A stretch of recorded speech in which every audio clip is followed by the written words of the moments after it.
Hi, I'm going to be discussing achalasia. This is a rare chronic disorder that affects swallowing.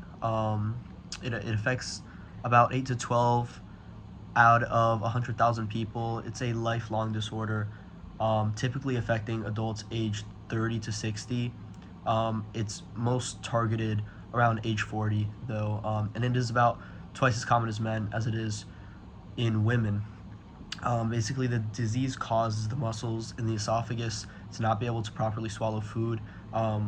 The muscles in the sphincter in the esophagus tighten up and constrict. Um, and there is no known cause of the disease. Researchers speculate. Some, speculated causes include nerve cell degeneration, parasitic viral infections, or autoimmune disorders, but it's really not confirmed. Um, and because of that, it is very difficult to determine risk factors of achalasia. But based on the speculated causes of the disease, one risk factor could be a weak immune system. So, not having enough vitamin C, not getting enough sleep, not exposing yourself to very cold temperatures. All of these could serve as risk factors for the disease. So symptoms really include difficulty swallowing and food sticking in your esophagus. This can cause regurgitation, weight loss, chest pain, and coughing, especially at night. Treatment goals really revolve around making it easier to chew, easier to swallow, just basically easier to, making it easier for food to pass from the esophagus into the stomach by loosening the muscles involved in this process.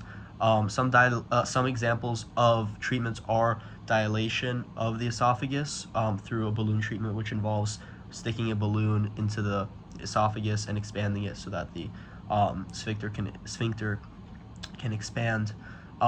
You can also undergo surgery and some injections or medications.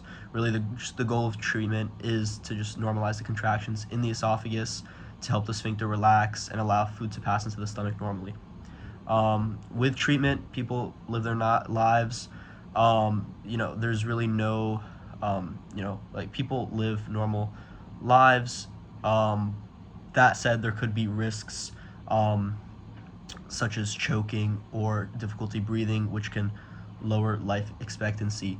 But people kind of just live with the symptoms, and it can be difficult at times. But um, people learn to kind of deal with the symptoms and continue living their lives while getting these treatments, which can help them for periods of time.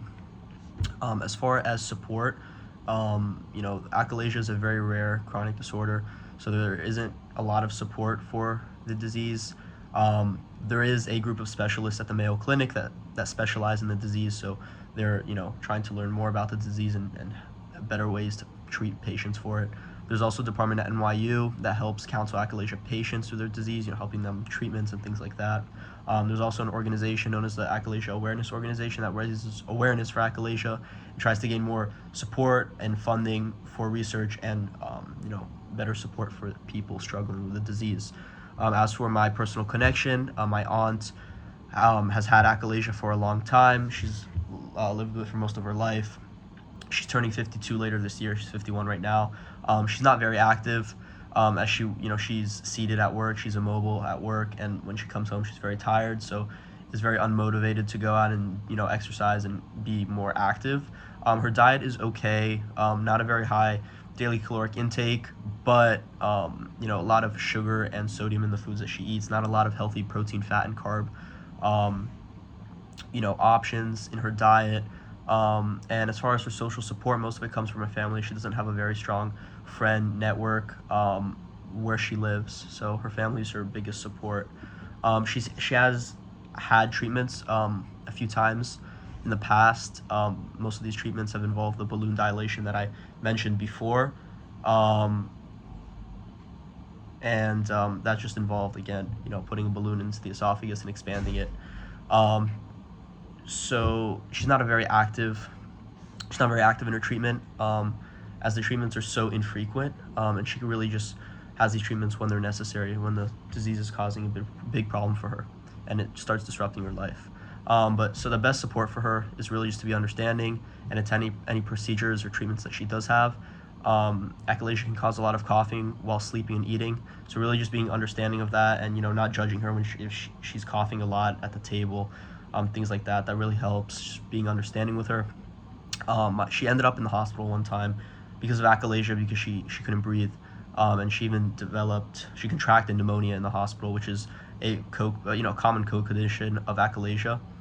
And so we all, came to visit her, and I think that was really the best way we could support her, is just to show her that we're there, show our love for her, and show that we care about what's going on, and that we're here to help, and we're there for her every step of the way. I really think that was the best way to support her. Yeah.